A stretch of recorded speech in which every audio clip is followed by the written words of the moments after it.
जय हिंद बच्चों, welcome to Bhabha mathematics centre. एक बार पुनः आपको मेरे इस YouTube चैनल पर मोस्ट वेलकम है। बच्चों, आपको स्क्रीन पर दिख रहा होगा कि आज जो मेरा लेक्चर है वो कल का एग्जाम का सॉल्यूशन है, पेपर सॉल्यूशन से रिलेटेड एमसीक्यू का खास करके जो है आपको आंसर मिलना चाहिए, तो उसको ध्यान में रखते हुए बनाया गया है। साथ साथ क्या क्वेश्चन आया, कैसे एग्जाम आप लोगों ने दिया, तो उसका एनालिसिस करना, यानी डेट मीन्स पेपर सॉल्यूशन आज हम करने वाले हैं। बीएससी सेमेस्टर 1 मेजर जिसका एग्जाम कल हुआ है, और कुछ इंफॉर्मेशन भी आपको शेयर की जाएगी आगे की तैयारी के लिए, आगे आप कैसे पढ़ोगे उसके लिए। अब ये सेमेस्टर 1 का एग्जाम तो हो गया, किसी का अच्छा गया, किसी का खराब गया या एवरेज गया, तो उसको अब ओमिट कर देना। अब नए सेमेस्टर के लिए फिर अच्छे ढंग से तैयारी करना है, तो उसके बारे में कुछ सूचनाएं देंगे हम। तो आज मेन रूप से फोकस अपना होगा कि टीएमबीयू भागलपुर यूनिवर्सिटी में 9 मार्च को जो कल एग्जाम पिछला दिन जो आपका पेपर हुआ है मैथ्स का, उसका डिस्कशन, उसके ऑब्जेक्टिव का सॉल्यूशन, ये देना मेरा मेन पर्पस आज रहेगा। तो अगर आपको मेरा ये वीडियो अच्छा लगेगा तो आप जरूर अपने दोस्तों के बीच शेयर कर लीजिएगा, चैनल भी सब्सक्राइब कर लीजिएगा। और ये मेरा चूंकि कॉमन चैनल पर ये हम डाल रहे हैं, लेकिन मेरा बीएससी और एमएससी से रिलेटेड एक अलग चैनल है जिसका मेन उसका भी लिंक हम इस चैनल पे डाल देंगे। उसका मेन चैनल का नाम है target university exam course, BMC target university. वो भी आप ज्वाइन कर लेंगे तो उस पर भी समय समय पर आपको वीडियो मिलते जाएगा, जो आपके एग्जाम को देने में काफी ज्यादा सहूलियत होगी। चाहे बिहार के किसी भी यूनिवर्सिटी में आप पढ़ रहे हो, सारे बच्चों को फायदा होगा। ठीक, तो चलिए आते हैं टू द पॉइंट। तो पहला क्या है, हेडिंग आप दिख रहा होगा, BMC semester 1 TMU Bhagalpur maths paper solution 9 मार्च को हुआ है कंप्लीट सॉल्यूशन और डॉट क्लियरिंग सेशन। यानी आज जो हम लोग जो भी डॉट आपको एग्जाम में रहा कि सर कैसे क्वेश्चन घुमा के पूछा, या सर ये क्वेश्चन समझ में नहीं आया, तो उसको हम लोग क्लियर करने वाले हैं। और ये किसके लिए है तो वो भी आपके सामने में है स्क्रीन पे। बीएससी सेमेस्टर 1 पेपर डिस्कशन है। अब आते क्वेश्चन पे। ये रहा question, TMBU Bhagalpur university, Tilka Manjhi Bhagalpur university बड़ा फेमस यूनिवर्सिटी है, बिहार में जाना पहचाना यूनिवर्सिटी है। और एकेडमिक, अगर बिहार में एकेडमिक यूनिवर्सिटी में, अच्छी यूनिवर्सिटी में बात की जाए तो इसका भी पोजीशन बनता है। तिलका मांझी भागलपुर यूनिवर्सिटी का भी स्ट्रक्चर जो है बहुत सारी यूनिवर्सिटियों से बेहतर है।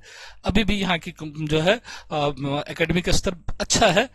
क्लासेस तो अब पुराने जमाने की तरह नहीं रही, लेकिन फिर भी बहुत बाकी जो अगर कंपेरिजन करेंगे तो एक पटना यूनिवर्सिटी को छोड़ दिया तो उससे बेहतर पोजीशन में यहाँ का यूनिवर्सिटी है। ठीक है, तो अब हम आते हैं क्या है। 70 मार्क्स का आपका थ्योरी पेपर था, 30 मार्क्स का आपका इंटरनल एग्जाम हुआ था। 70 में आपको जो है answer for all parts of, देखिए क्या सब है आपके पास। पार्ट ए जो होता है 3 पार्ट में है। पार्ट ए में है ऑब्जेक्टिव टाइप क्वेश्चंस, एमसीक्यू जिसको हम लोग बोलते हैं। पार्ट बी में है शॉर्ट टाइप क्वेश्चन, और पार्ट सी में है लॉन्ग टाइप क्वेश्चन। तो 3 पार्ट में ये पूरा क्वेश्चन है। हम जो डिस्कस करें वो मेजर वाले के लिए डिस्कस करें, एमजेसी। एमआईसी का भी एग्जाम नहीं हुआ, जिस दिन होगा तो वो भी हम डिस्कस कर देंगे आपको। तो क्या है पहला क्वेश्चन, जो 10 ऑब्जेक्टिव है 20 मार्क्स का, जो बहुत स्कोरिंग करता है। एमसीक्यू बहुत जान बचाता है बच्चों को, और अगर 20 का 20 आ जाए एमसीक्यू में तो अच्छा स्कोरिंग भी हो जाता है। तो पहला क्वेश्चन बहुत स्टैंडर्ड क्वेश्चन पूछा, ज्यादातर बच्चों ने गलती की है, जहां तक कि आंसर भी डॉटफुल है इसका। कहता है if z equals to cos theta plus I sine theta then value of limit n tends to infinity zn is equal to, पहले तो cos theta plus I sine theta, z इसके equal है, z पर power n करोगे तो क्या होगा cos theta plus I sine theta पर पावर n, डिमाइवर्स लगाएंगे तो क्या होगा cos n theta plus I sine n theta. यहां तक तो सब सही है।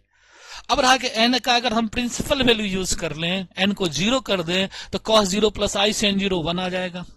अब लिमिट कुछ भी ले, limit n tends to infinity तो भी 1 ही रहेगा। ठीक है, n को मल्टीफॉर्म 2n पाई के फॉर्म में लेंगे तो वो भी 1 ही रहेगा। लेकिन अगर n को 2n पाई के फॉर्म में लेते हैं और उसमें n को इन्फिनिटी टेंड करा देंगे तो cos infinity plus I sign, cos में इन्फिनिटी होता ही नहीं, एग्जिस्टेंस ही नहीं होगी इसकी, डज नॉट एग्जिस्ट होगा। तो इसका दो दो आंसर आ रहा है, एक तो वन या तो none of this, does not exist वाला। लेकिन अब आके आप सेटर किस हिसाब से सेट किए, वो किस हिसाब से आंसर रखे हैं, क्या वो प्रिंसिपल वैल्यू पर अपना आंसर रखे हैं, तब तो वन सही है आपका।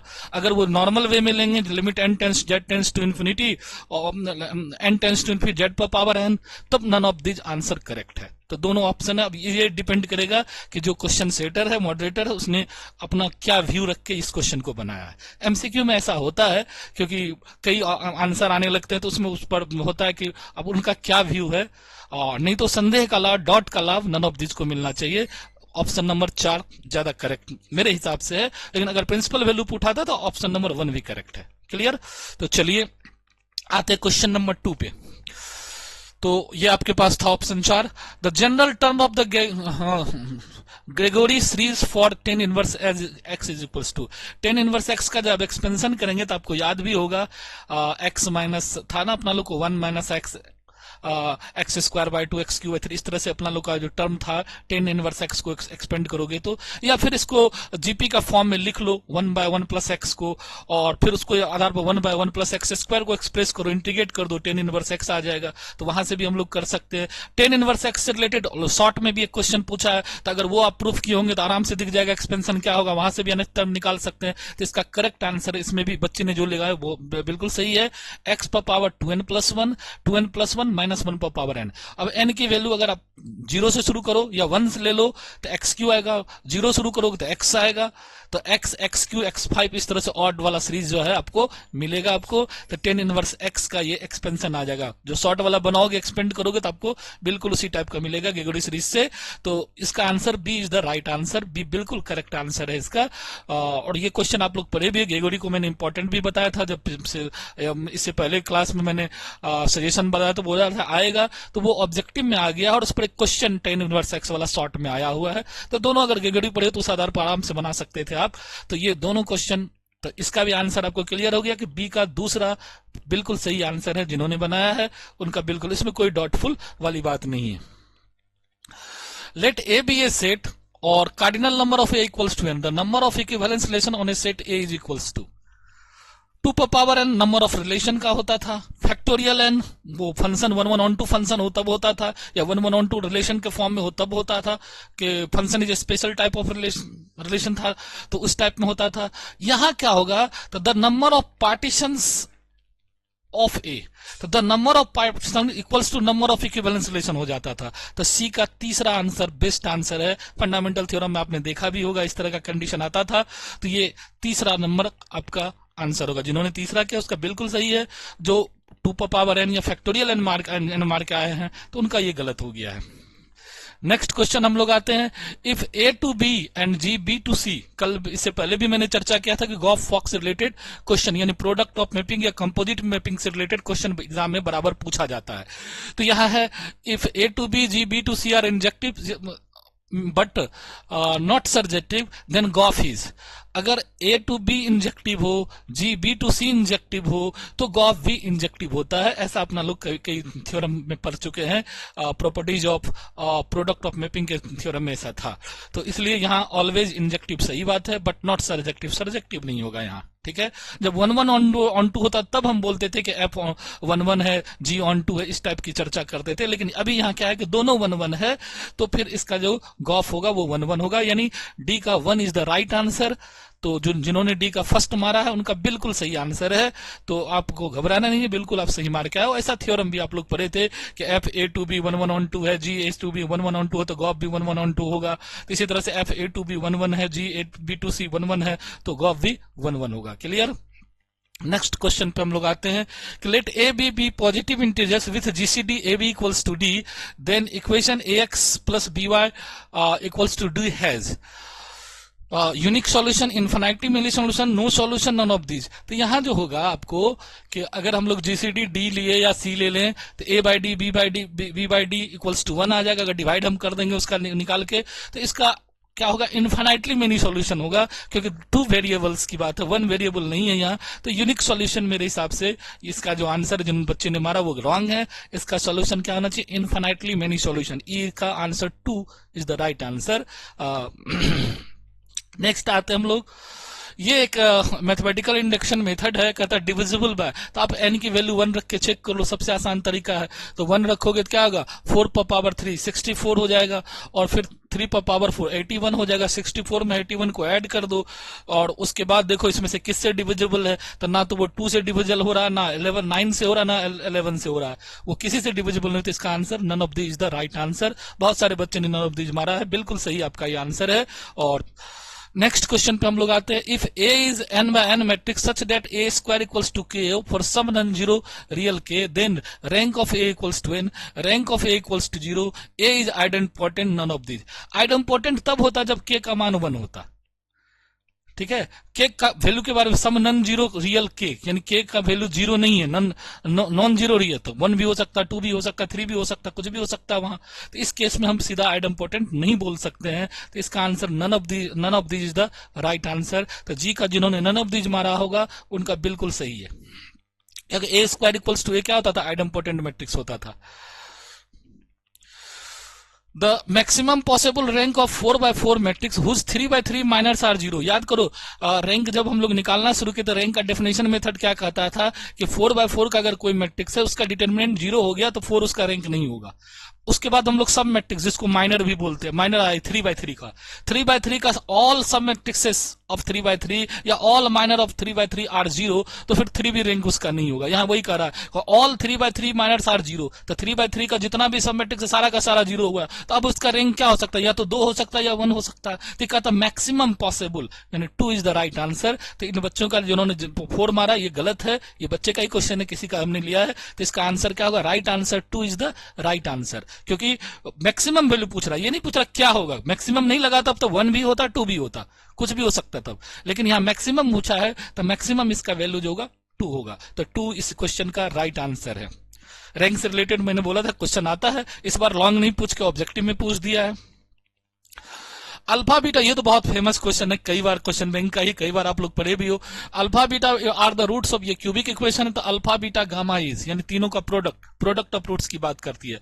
तो हम लोग अल्टरनेट जाते हैं, तो alpha plus beta plus gamma करते तो माइनस क्यू बाई पी करते, alpha beta plus beta gamma gamma alpha करते हैं तो आर बाई पी करते, फिर अल्फा बीटा गामा करेंगे तो माइनस एस बाई पी, तो minus S by P is the right answer.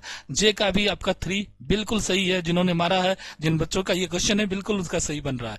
तो इस तरह से हमने 10 क्वेश्चन का आपको एमसीक्यू डिस्कस कर दिया, जिससे कि आपको अपना आंसर टैली करने में आसान होगा कि आपका कितना सही हो रहा है।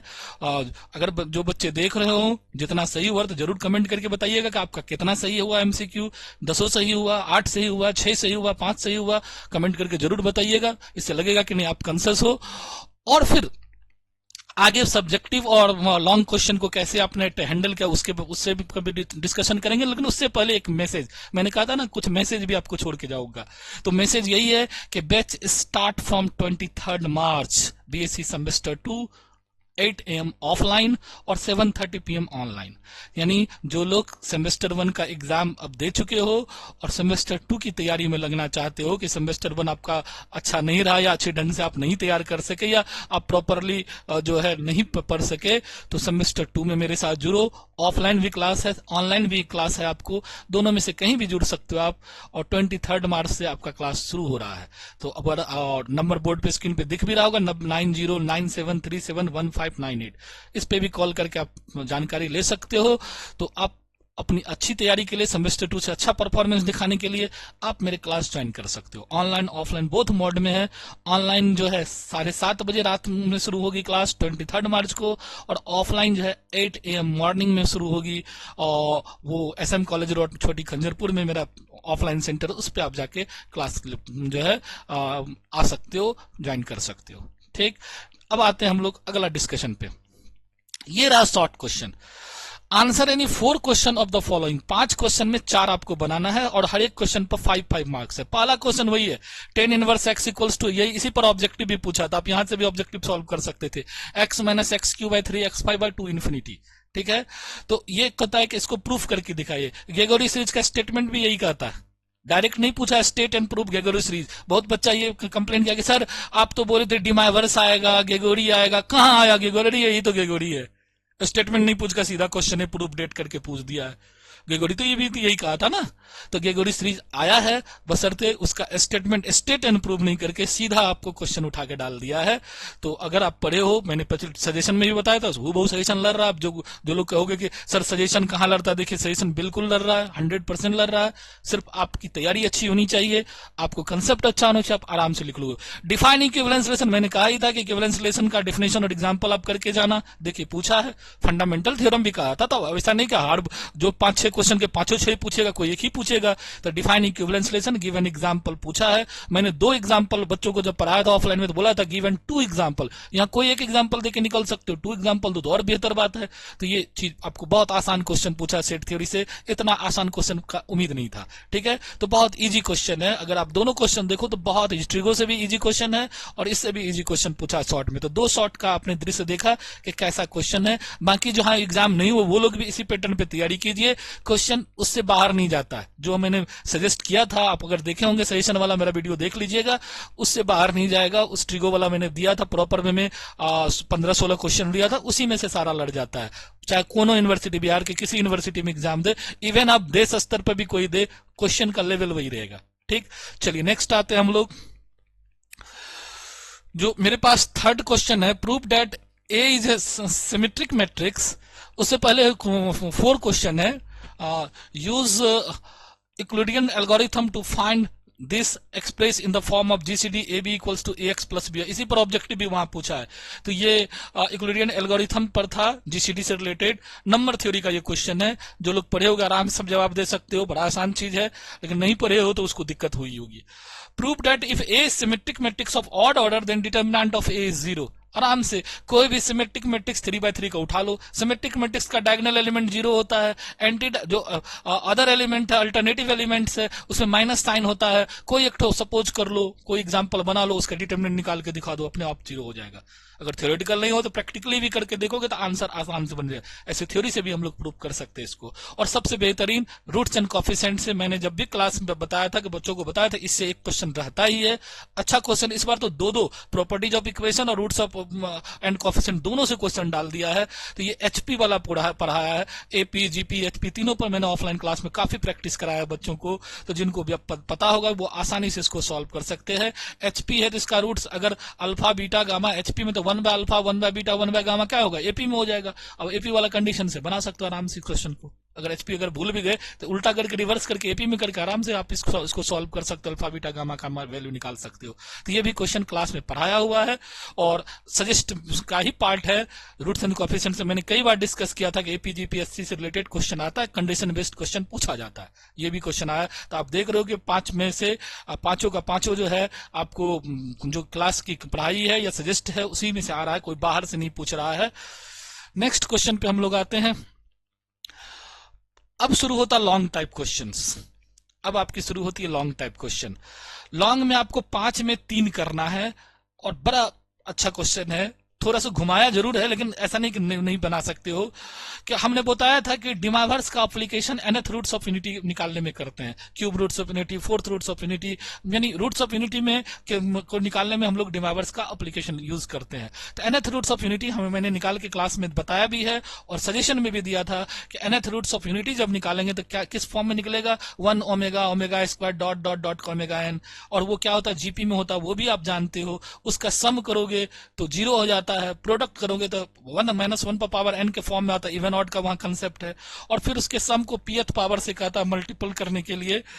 और p be the integer and their sum is p, pth power always vanishes unless p is multiple of n। अगर p n का मल्टीपल हो तो वो वेनिसेस होगा यानी 0 हो जाएगा, p n का मल्टीपल नहीं हो तो वो वेनिसेस नहीं होगा, 0 नहीं होगा। तो इस टाइप से क्वेश्चन है। थोड़ा सा घुमाया वही लास्ट में जो कंडीशन लगा के, लेकिन ऐसा नहीं था कि नहीं बनेगा। थोड़ा सा ध्यान देंगे। n का मल्टीपल पावर p कर लेके अगर चाहते आप सम निकाले कि उस पर पावर p करके आप सॉल्व करते तो आपका आसानी से बन जाता और आसानी से सॉल्व कर सकते थे। ठीक है, तो ये भी क्वेश्चन आपको ग्रिप में ही है। दूसरा क्वेश्चन है कि prove that if n is infinite set of element is added to an infinite set, the power of the set is unaffected। कहता prove that if a finite set of element is added to an infinite set, यानी infinite set को में finite set के एलिमेंट को add कर दिया जाए तब the power of the set is unaffected. तो सेट का पावर जो है अनफेक्टेड होता है। तो ये कार्डिनलिटी ऑफ सेट से क्वेश्चन था।